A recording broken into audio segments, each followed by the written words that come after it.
नमस्कार मित्रांनो, आज आपल्या शेतामध्ये आपण काय दाखवतोय तर खरीप हंगामातील हळद पीक व्यवस्थापन कसं असतं ते दाखवतो. आता तुम्ही ही भुई बघता इकडची, याच्यामध्ये पूर्णपणे रोटर मारून घेतलेला आहे, नांगर मारून घेतला आहे, प्लेन करून घेतलं आहे.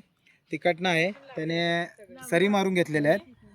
ते तिकडनं तुम्हाला याच्यामध्ये दिसेल. आता हे तिकडनं कसं सरी मारतात. त्याच्यानंतर सायकल कोळप्याला एक नांगरीचा फाळ आहे, त्याच्यानुसार त्याच्या सरी मारून घेतलेल्या आहेत. परत ती माती खोल करून जी सरी आहे ती आपली खोल करण्यासाठी त्याच्यामध्ये बी ठेवण्यासाठी तयार केलेलं आहे.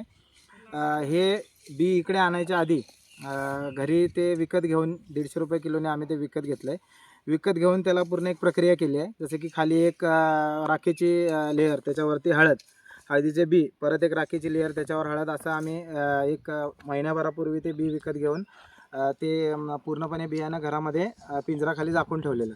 आज तो दिवस आहे. आज खरीप हंगामातील पाऊस एकदा दोनदा पडून गेलेला आहे. मातीमध्ये ओल आहे आणि त्या ओलीतच हळद लावायला चालू आहे.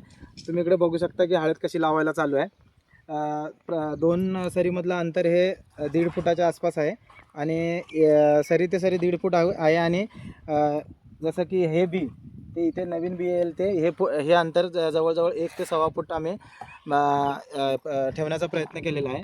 आता हे तुम्हाला ह्याच्यानंतर दिसेल की हे झाकून घेतलं जातं आहे. सखवाई जरा झाकून दाखव.